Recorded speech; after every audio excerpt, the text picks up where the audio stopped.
Coming up next on American Black Journal, Ford Motor Company invests big in the engineers and scientists of the future here in the city of Detroit. We're going to talk about a new program for high school students. Plus, a Detroit filmmaker talks about his new movie that focuses on the inner city right here in Detroit. Stay where you are. American Black Journal starts right now. From Delta Faucets to Behr Paint, MASCO Corporation is proud to deliver products that enhance the way consumers all over the world experience and enjoy their living spaces. MASCO, serving Michigan communities since 1929. Support also provided by the Cynthia and Etzel Ford Fund for Journalism at Detroit Public TV. The DTE Foundation proudly supports 50 years of American Black Journal in covering African American history, culture, and politics. The DTE Foundation and American Black Journal, partners in presenting African American perspectives about our communities and in our world. Also brought to you by AAA, NISSAN Foundation, Ally, Impact at Home, UAW Solidarity Forever, and viewers like you. Thank you.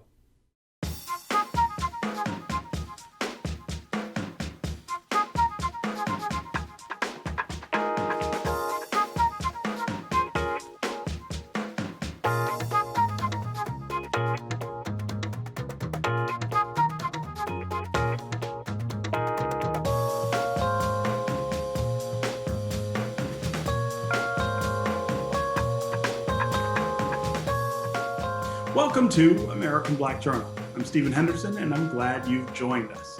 Ford Motor Company has made a commitment to help Detroit high school students pursue careers in science, technology, engineering, and math. The automaker donated $250,000 to the Detroit area pre-college engineering program, also known as DAPSEP, to create a program called Future Forward. The signature program is going to offer engineering courses, internships, and mentoring to underrepresented students. I spoke with Ford's Chief Technology Officer, Ken Washington, DAPSEP Executive Director, Michelle Reeves, and Ford engineer and DAPSEP alum, Brandon Johnson.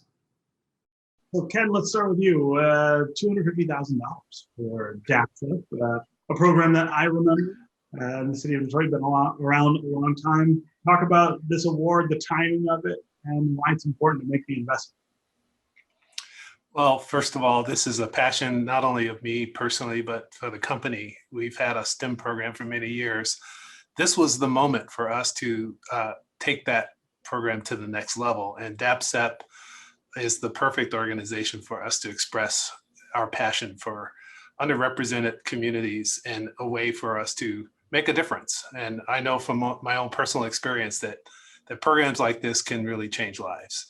So our commitment to DAPSEP is part of a broader program at Ford to make investments in science, technology, engineering, and math programs that allow children of all types to be exposed to engineering, science, technology, and math, and have an opportunity to enter a career that they can make a difference to society. So it's something that we're really delighted to do, and we look forward to engaging up to 80 students, 11th and 12th graders, and having them interact with our professionals. And then ultimately, the end goal is to have them be interested in a career and have them go into college and get a job at Ford or in some other technology company. So we're really excited about it. Yeah, Michelle, that pathway that Ken just laid out is what DAPSEP has been doing, like I said, since I was a young guy here in Detroit. Talk about how important this grant is going to be to making more opportunity for kids in Detroit. It's just an outstanding opportunity. Ford is a founding partner with DAPSEP. So they have been alongside us in this journey, trying to create and ensure that more students are aware of STEM. And what this program will do is just kind of bolster that activity. It really is laser focused on ensuring that we have a subset of kids that will be focused primarily on engineering, as rare as career readiness and college prep, and really will have, as they go along in their education, they will be partnering with some mentors from Ford that could really talk to them about the culture, talk to them about their experience. Many of the people at Ford that will mentor and assist with the students have been in the same shoes as the young people they will be mentoring, whether they live in the area or people of color, and understand the challenges that they may see. So that in itself will add strength to the program and really tie the students, I think, to Ford and hopefully get the results of them eventually working at Ford or definitely in a technology field. Yeah. So Brandon, this is your story in some way. Talk about your experience with both DAPSEP and then as a professional. Yeah, I can say as a student, DAPSEP really helped me in the mid-'80s. I was a student of DAPSEP. I was interested in engineering and STEM, but obviously didn't have a lot of direct exposure to the engineering community. And I think what DAPSEP has been able to do is give students a hands-on experience with running labs and doing different type of educational programs that they may not have had an opportunity to do in just a normal, school curriculum.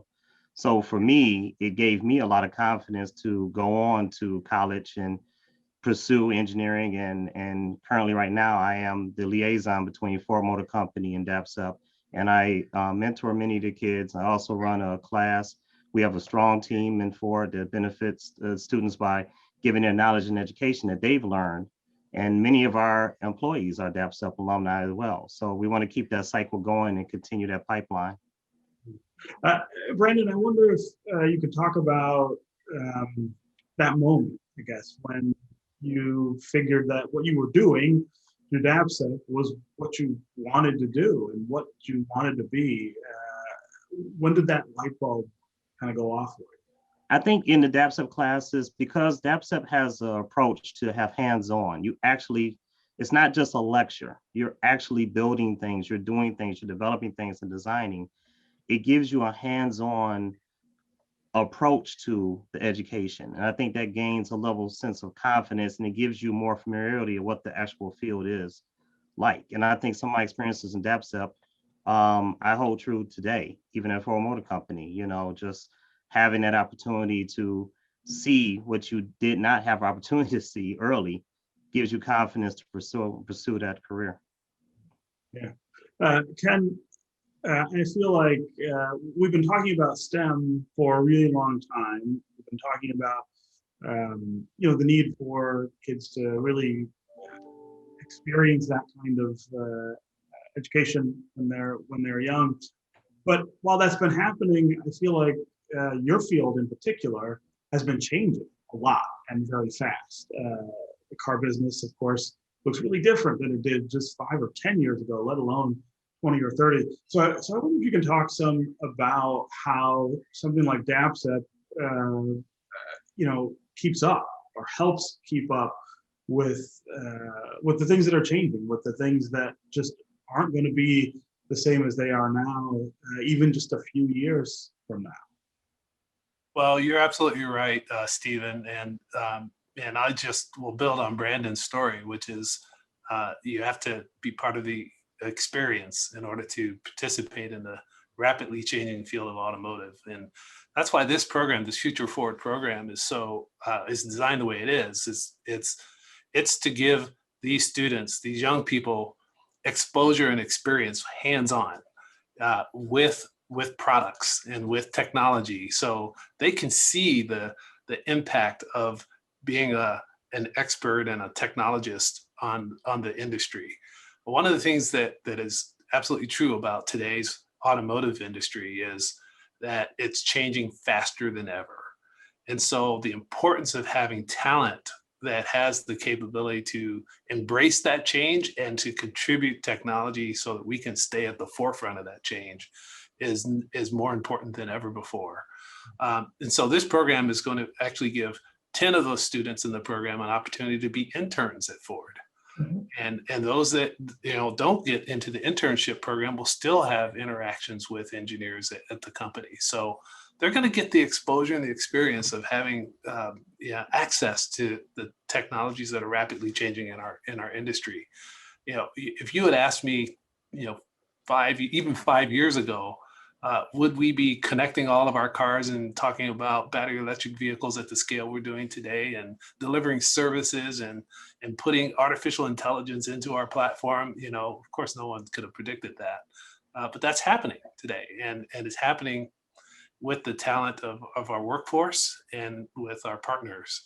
And I hope that these young people that are part of this DAPSEP program will become part of that community in the future. And that's what we're hoping for. That's why we made this investment. Yeah. Michelle, talk about the other end of that equation as programs like DAPSEP trying to keep up for kids in cities like Detroit, you know, with fields that just don't look the way they did before. That's why it's so important for us to continue to have these partnerships, because with partners like Ford and some of our academic partners, we are able to keep abreast of what is upcoming. We look to them to help us provide guidance on what is the next technology that's coming up in the cars, or when you look at computers, what is the next thing that the students will learn or will need to know as they continue with their education. Because we can't continue to teach, you know, we can't teach how engines were made 20 years ago. So we have to make sure that we are staying abreast. And so it's great when partners like Ford are willing to lend their knowledge and share those experiences with the students. And so the internships that Ken spoke of are going to be so impactful for the students, because they're going to be, as a high school student, they're going to see some of that technology and some of that development and how fast it has changed. And so when they start out their educational career, they will have a little bit of knowledge of what they may see in the next 5 years. So they may look at their education a little bit differently. So I think it's really great to have these partners. And I think without partners like Ford, it would be hard for DAPSEP to continue to do the work that we do and make sure that we are preparing the students appropriately. If you're from Detroit or live here in the area, you know that Asbury Park is a street on the city's west side. It's now also the title of a new movie by local filmmaker Ken Legend Williams. The film looks at mental illness, police brutality, and other complex issues faced by young people in the inner city. Williams provided an opportunity for Detroit youth to appear in his film. Here's a preview, followed by my conversation with the filmmaker.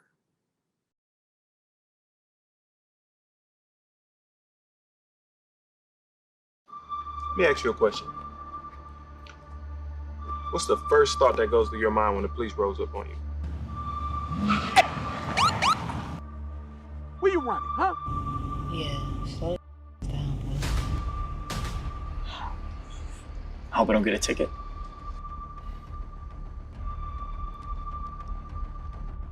I hope that I make it home alive. Quite frankly, I was in fear for my life. The suspect was non-compliant with our orders and was just obstructing our investigation. So sick people on the funerals. The Civil Rights Act only resulted because of a nation of African Americans coming together and taking a stand. You people think it's okay to break the law. Where these motherfuckers at? Where they at? Shoot at the police! I don't give a Like Rosa Parks refused to go to the back of the bus? That was considered breaking the law. So apparently you gotta break the law to do what's right. I mean, this city is like a wall-less prison. You know what I'm saying? The same people that say they gonna protect you, those usually be the one that kill you. This is America. This is America, where I would love to walk freely, he would love to run freely, and I'm sure he would love to drive freely. But that isn't the case. Here, it's just a fight to breathe. Give a about no police, man. You scared? Huh? What's up? You scared? I'll take you to church.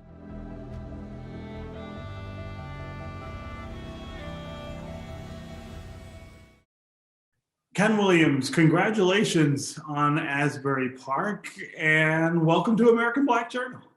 Hey, thank you for having me. Yeah. So as I say in the open for this, those of us who are from Detroit or live in the area know the Asbury Park is a street on the west side, is now the title of your film, but it's also where you're from. Is that right? Yes. Yeah.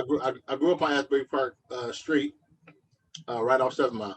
So talk about the inspiration for this film, the street that you grew up on, the experiences that you had there. The film is a coming of age story about 4 boys growing up in the inner city and their dreams to just, have better lives. It reflects on each of their individual homes where everyone has their own set of issues, but as a group, they all come together and, like I said, they try to make it out. But the biggest thing behind this film is survival. Like I said, each of the kids, they have their own different things that they're going through and dealing with. And I thought it would be interesting to see this from kids' perspective. There are so many things that are going on in the world right now with police brutality, mental health awareness, just a lot of different things. And as adults, we have a hard time grasping our heads around it and dealing with it. So to be able to see this from a kid's perspective, I think is necessary. Yeah. Because I'm a parent and I know, as I watch the news and see the things that are going on, I know how I'm trying to deal with it and gravitate to it. And I think just as a community, we just have to do a better job of, actually checking to see what's going on with our kids, to see how they're dealing with it, to see what they think about it. Because I think if we did that, I think we'll really be blown away by some of the responses that we get, because they're not stupid. They see what's going on. And they're more conscious of what's going on than we're probably aware of. Yeah.